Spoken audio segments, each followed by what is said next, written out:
அண்ணா அண்ணா உள்ள வரலாமா? வாங்க வாங்க உள்ள வாங்க, கது திறந்துதான் இருக்கு. யாரு?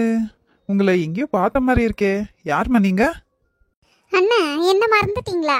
நான் தான் ஜோதி, உங்க ஃப்ரெண்டு வாசுவோட வைஃப். ஓ சரி சரி சரி, இப்பதான் என் ஞாபகம் வந்துச்சு. வா வா. இனி என்னம்மா ஃப்ரெண்டு, இனி சம்மந்தி ஆக போறோம்ல. வாங்க வந்து உட்காருங்க வாங்க. அண்ணா இது யாரு? இது என்னோட பொண்ணு அண்ணி. கவிதா, அத்தை மாமா கிட்ட ஆசீர்வாதம் வாங்குமா. சரி மம்மி, என்ன ஆசீர்வாதம் பண்ணுங்க ஆண்டி. நல்லா இருமா. அங்கிள் நீங்களே என்ன ஆசீர்வாதம் பண்ணுங்க. அச்சோ இழந்துருமா, அப்படி காலெல்லாம் விழாத. நல்லாரு. நல்ல மரியாதை தெரிஞ்ச பொண்ணா இருக்கா. நல்லா வளர்த்துருக்கீங்க உங்க பொண்ணு. ஆமாண்ணே, என் பொண்ணு பெரியவங்கன்னா அவ்வளோ மரியாதை கொடுக்குவா. சரி ஏன் பேசினே இருக்கீங்க, வாங்க உட்காருங்க வாங்க. தேவி, இவங்களுக்கு குடிக்கிறதுக்கு எதனா எடுத்துன்னு வாமா. சரிங்க. ஐயோ அண்ணி அதெல்லாம் வேண்டாம், உங்ககிட்ட நான் ஒரு முக்கியமான விஷயத்தை பற்றி பேசணும். அது பேசிட்டு போகலான்னு தான் வந்தேன். என்னம்மா, உன் பெரிய பொண்ணு கல்யாணத்துக்கு ஒத்துக்கினான்னா அதை இப்பதான் என் ஃப்ரெண்ட் ஃபோன் பண்ணி சொன்னா. ஆமாண்ணே, கல்யாண விஷயம் பற்றி தான். ஆனால் நீங்கள் இவ்வளோ சந்தோஷப்படுற அளவுக்கு அங்கே ஒன்றும் இல்லைண்ணே. ஏன் இப்படி சொல்கிறீங்க? கல்யாணம்னா சந்தோஷமான விஷயம் தானே? ஆமாம் அண்ணி, அது நல்ல முறையில் நடந்தா அது சந்தோஷமான விஷயந்தான். நல்ல பொண்ணு கிடைச்சி நல்ல சம்மந்தம் கிடைச்சா ரொம்ப ரொம்ப சந்தோஷம். ஆனால் உங்களுக்கு இந்த பொண்ணு தேவையா? என்னம்மா இப்படி பேசுற? என்னாச்சு? என் பொண்ணை பற்றி நானே தப்பாக பேசுகிறேன்னு நினச்சிக்காதீங்க. எந்த ஒரு அம்மாவும் தன்னோட பொண்ணு வாழ்க்கை நல்லா இருக்கணும்னு தான் நினைப்பாங்க. ஆனால் இந்த பொண்ணு வேண்டாண்ணே. உங்கள் பையன் ரொம்ப நல்ல பையன், அவனுக்கு இந்த பொண்ணு வேண்டாண்ணே. ஏன் அப்படி சொல்கிறீங்க? காரணத்தை சொன்னால் தானே எங்களுக்கும் தெரியும். நான் அதை எப்படின்னு சொல்லுவேன்னே? நான் ஒன்றும் அவங்க அம்மா இல்லையே. 1000 தான் இந்த சித்திக்காரிங்கோ நல்லது சொன்னாலும் எங்கே கேட்குறாங்க? உலகம் நம்மளை தானே திட்டுது. ஏன் பொண்ணுங்க வேற அவளை வேறன்னு நான் பார்க்கல, எல்லாரையும் ஒன்றா தான் பார்த்தேன். ஏதோ நம்மளுக்கு தெரிஞ்ச குடும்பம், நம்மளால் முடிஞ்ச நல்லது செய்யலான்னு தான் அங்கேருந்து நான் இருக்கிற வேலையெல்லாம் விட்டுட்டு ஓடி வந்திருக்கேன். இந்த கல்யாணத்தை நடத்தணும்னு எதனா நீங்கள் முடிவு பண்ணியிருந்தீங்கன்னா இத்தோட கை விட்டுருங்க அண்ணே. என்னம்மா தங்கச்சி இப்படி சொல்ற? ஆமா அண்ணே, எனக்கே ஒரு பொண்ணை பற்றி தப்பாக பேசுறது கஷ்டமாக தான் இருக்குது. இருந்தாலும் நியாயம்னு ஒன்று இருக்குல்லண்ணே. காலேஜில் கூட நிறைய பேர் பேசிக்கினாங்களாம், அவள் யாரோ ஒரு பையனை லவ் பண்ணுறா அப்படின்னு. அப்படி இருந்தால் அவள் எப்படி ஒத்துக்கினான்னு தான் எனக்கு தெரியல. நான் ஒரு விஷயம் சொன்னா கேட்குவீங்களா? உங்கள் நல்லதுக்காகத்தான் சொல்கிறேன். சொல்லுங்க. அந்த பொண்ணு வேண்டாம், அதுக்கு பதிலாக நீங்கள் ஏன் பொண்ணை உங்கள் பையனுக்கு கல்யாணம் பண்ணி வச்சிருங்களேன். அது எப்படிம்மா தங்கச்சி? அக்காக்கு பேசிட்டு தங்கச்சிக்கு கட்டினா நல்லா இருக்காதுல்ல. அப்புறம் இன்னொரு விஷயம், இந்த விஷயத்தெல்லாம் நான் தான் சொன்னேன்னு அவர்கிட்ட சொல்லிடாதீங்கண்ணே. அவ்வளோதான். பொண்ணு மேலே இருக்கிற பாசத்தில் என்னை கொன்னே போட்டுடுவார். அவரும் அவளுக்கு ரொம்ப செல்லம் கொடுக்குறாருண்ணே. அவள் என்ன தப்பு பண்ணாலும் கேட்கறதில்ல. அப்புறம் அவள் எப்படி அடங்குவா? சொல்ல வேண்டியதெல்லாம் சொல்லிட்டேன். இனி முடிவு உங்கள் கையில் தான். உங்களுக்கு இருக்கிறது ஒரே பையன், அந்த பையனோட வாழ்க்கையை நீங்களே அழைச்சிடாதீங்க. சரி நாங்கள் வரோம். அத்தை மாமா கிட்ட சொல்லிட்டு வாமா போலாம். வரேன் அத்தை, வரேன் மாமா. சரிம்மா. அக்ஷயா, எங்கடி போயிட்டு வர? ஆளை காணோம். இப்போ நான் எங்கே போயிட்டு வந்தேன், என்ன பண்ணிட்டு வந்தேன்னு மட்டும் உங்களுக்கு தெரியட்டும். எவ்வளோ சந்தோஷப்படுவீங்க தெரியுமா? அது என்ன அப்படியேப்பட்ட இடம்? சரி, என்ன பண்ணிட்டு வந்த? என்னம்மா எங்க போயிட்டு வந்த? அப்பா, நீங்கள் தான் சொன்னீங்கல்ல அத்தை பொண்ணு பார்த்துருக்காங்கன்னு, டைரெக்டாக அந்த பொண்ணு வீட்டுக்கே போயிட்டு வந்துட்டேன். சபாஷ்மா, நானே பண்ணணும்னு நினைச்சேன். பரவாயில்ல, என் பொண்ணுன்றத நீ நிரூபிச்சிட்ட. போதும் நிறுத்துங்க. ஏன் சரோ, என்னாச்சு? ஏன் இப்படி கோவப்படுற? நம்ம பொண்ணு நல்லதான் பண்ணிருக்கா. என்னது நல்லது பண்ணியிருக்கா?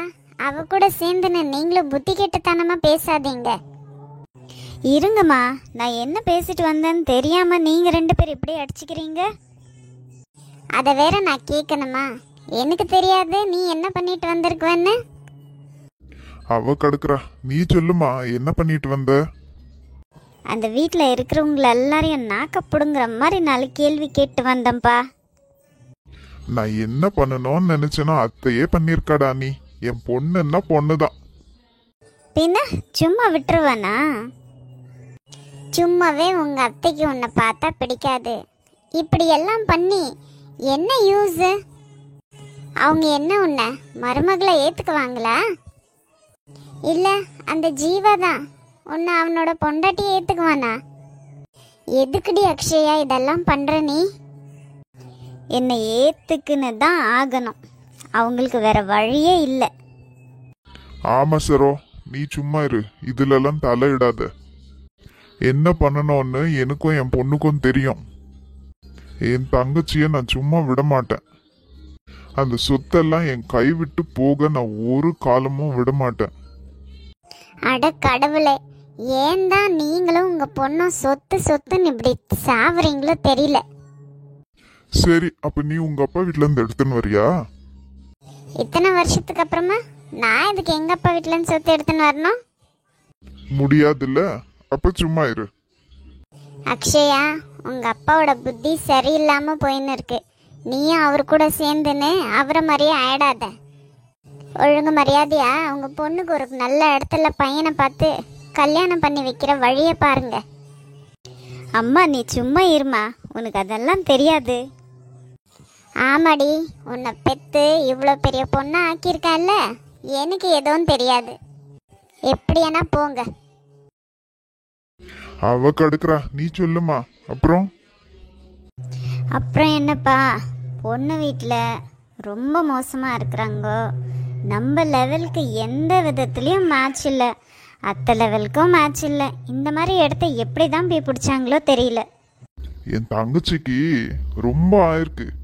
நம்ம கிட்ட வந்து சம்மந்தம் பேசினா என்னவா அவளுக்கு? இருக்கட்டும் இருக்கட்டும், உன் பங்குக்கு நீ பேசிட்ட இல்ல, என்னோட பங்கு இன்னும் மீதி இருக்குல்ல. அந்த பொண்ணு வீட்டுக்கு போய் கிளின்னு கிழிக்கிறாயிரு. இந்த ஊர்லயே இருக்க கூடாது. ஆமாப்பா, நீங்கள் பண்ணுற வேலையில் அவங்க அந்த ஊரை விட்டே ஓடிடணும். அந்த மாதிரி பண்ணுங்கப்பா. நான் அவ்வளோ சொல்லி கூட இந்த கல்யாணத்தை அவங்க நிறுத்துற மாதிரியே தெரியலப்பா. எப்படிமா நிறுத்துவாங்க? அவ்வளோ பெரிய இடம், இவங்களே போய் கேட்டிருக்காங்க, எப்படி நிறுத்துவாங்க? எப்படியாவது இந்த கல்யாணத்தை தடுத்து நிறுத்தணும்ப்பா. அதுக்கு நீங்கள் தான் ஒரு வழி பண்ணணும். அந்த கவலையை நீ விட்டுருமா, அப்பா பாத்துக்கிறேன். லக்ஷ்மி, பசங்க 2 பேரும் கிளம்பிட்டாங்களா? ஆமாம் அத்தை, அவள் பெரியவ காலேஜ் போயிட்டா, சின்னவளும் ஸ்கூலுக்கு போயிட்டா. எனக்கு கொஞ்சம் வேலை இருக்கு அத்தை. சரிம்மா சரிம்மா. ஒரு நிமிஷம் அத்தை, யாரும் ஃபோன் பண்ணுறாங்க, யாருன்னு பார்க்குறேன். ஹலோ லக்ஷ்மி, நான் பானுமதி பேசுகிறேன். சொல்லுங்கம்மா. நானே உங்களுக்கு ஃபோன் பண்ணணும்னு நினச்சேன், நீங்களே பண்ணிட்டீங்க. என்ன லக்ஷ்மி, அதான் நம்ம சம்மந்திங்களா ஆக போகிறோம்ல, அப்புறமா என்ன அம்மா அண்ணன் சம்மந்தினே கூப்பிடு. சரிங்கம்மா. மறுபடியும் பாரு. ஐயோ, அது கூப்பிட்டு பழக்கம் ஆயிடுச்சு. சரி சொல்லுங்க. இங்கே பாரு லக்ஷ்மி, உங்கள் வீட்டில் என்னென்ன ஆச்சுன்னு பையன் வந்து எல்லாத்தையும் சொல்லிட்டான். நீ அதெல்லாம் நினச்சி எதுவும் கவலைப்படாத. அக்ஷயா என்னோட அண்ணன் பொண்ணு தான். அவள் பேச்செல்லாம் நீ எதுவும் சீரியஸாக எடுத்துக்காத. எங்கள் மேலேயும் தப்பு இருக்குது. முதல்ல இதை சொல்லிட்டு இருந்தா இவ்வளோ பிரச்சனை வந்திருக்காது. என்னவே ஆனாலும் சரி லக்ஷ்மி, உன் பொண்ணு தான் என் வீட்டு மருமகோ. சரிங்கம்மா. இப்போ நான் எதுக்கு ஃபோன் பண்ணேன்னா, நாளைக்கு நாங்கள்லாம் வீட்டுக்கு வரோம். அப்படியாம்மா? சரி சரி வாங்க.